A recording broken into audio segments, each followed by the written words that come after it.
Mr. President. Senator from Pennsylvania. Thank you, Mr. President. I rise this evening to talk about our system of justice.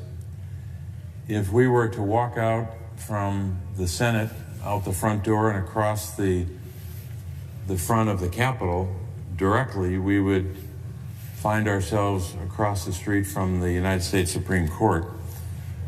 As everyone knows, inscribed across the front of the United States Supreme Court are these words: equal justice under law. A pretty simple statement about our system of justice, but of course have profound meaning in our system. Hundreds of years ago,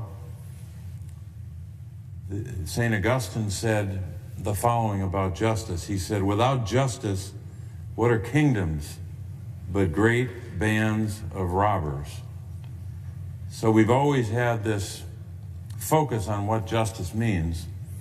It came into sharper focus, of course, when our nation was born. We set up three branches of government, or I should say our founders set up three branches of government, one of them being the judiciary.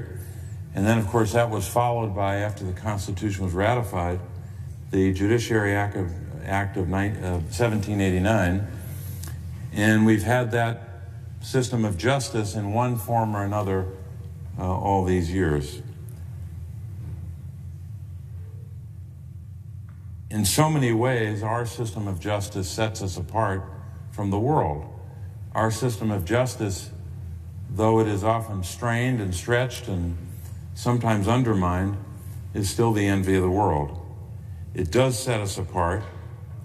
We know that throughout our history, and even more recently, several examples of one judge being able to stop the executive, one judge being able to reverse policy, or at least force the executive to make amendments to an executive order, as has happened over the last couple of months.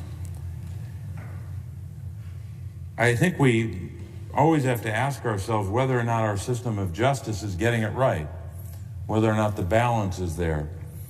There are lots of ways to express the tension between one side or another in our system of justice.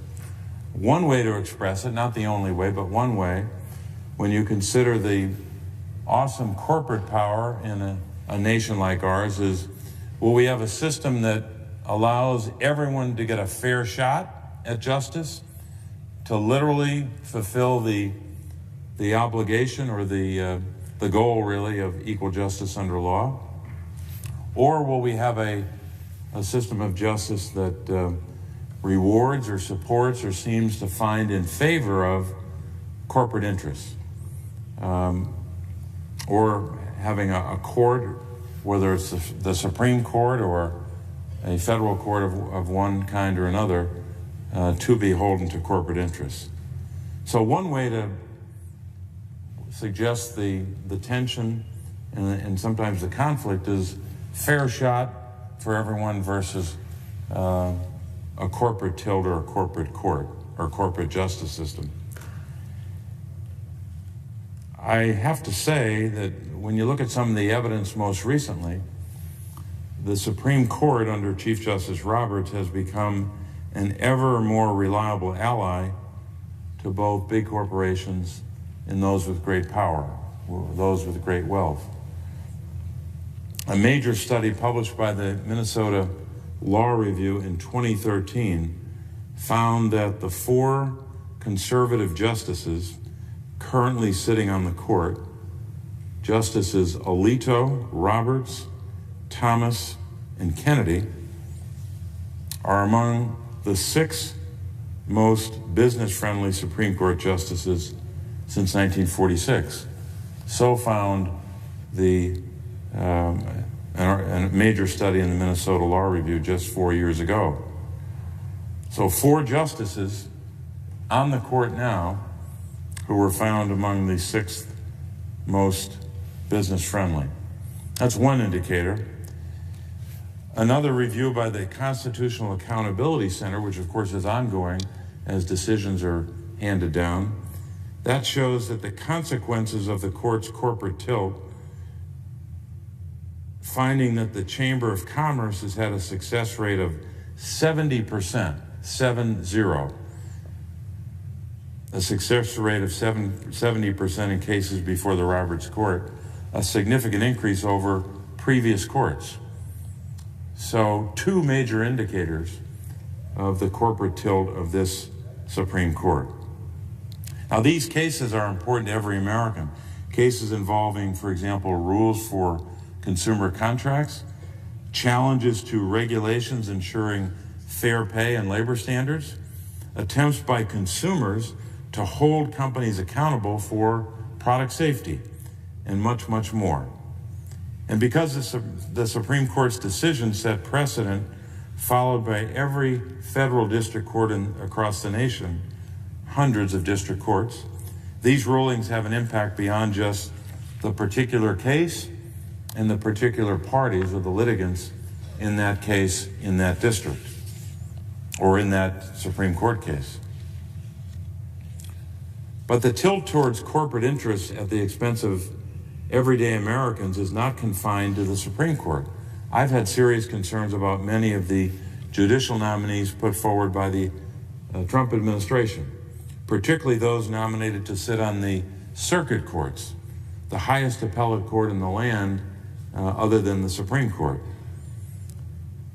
In essence, these circuit courts that sometimes cover more than one state are effectively the highest court in the land for the vast majority of cases that are not heard by the Supreme Court. The Supreme Court may take only a few cases a year, sometimes very low percentages, less than 5% in most years.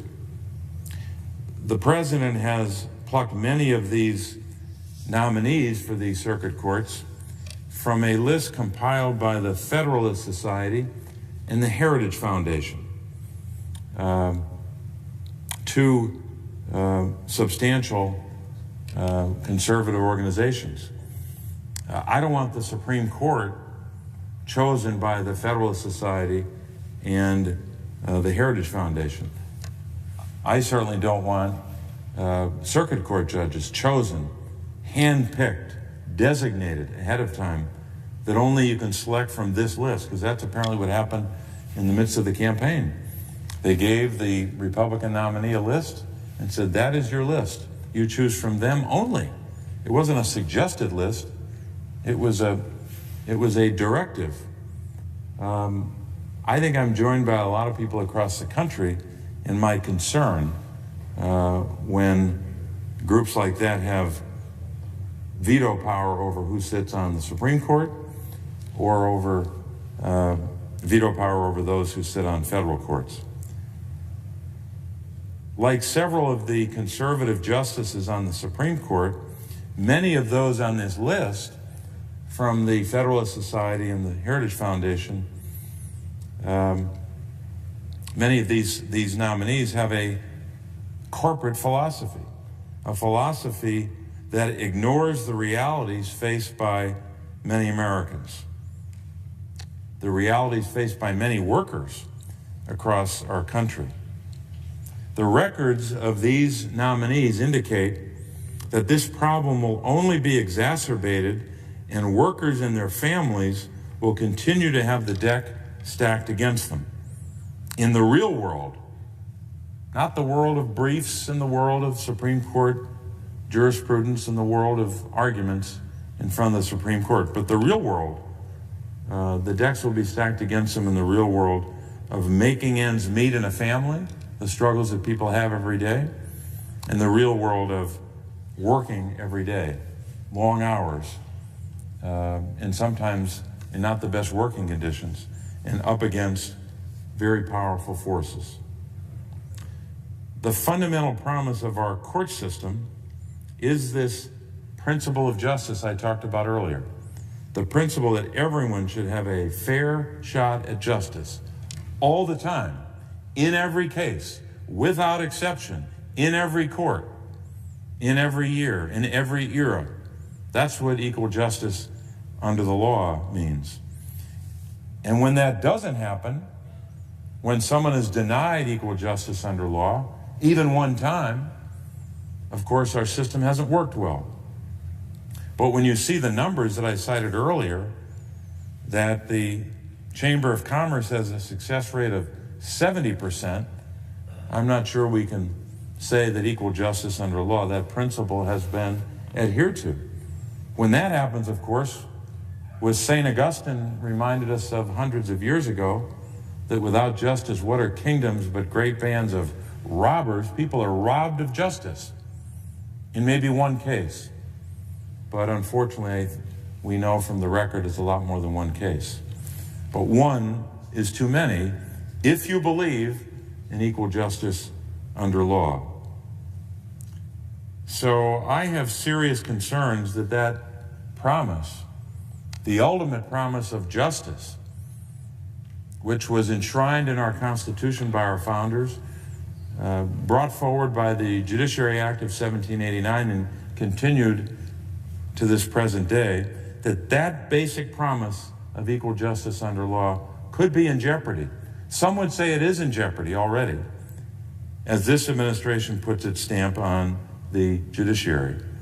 We must demand that the judiciary live up to the principles of equal justice under law for all the people, in all the cases, all the time. I would yield the floor.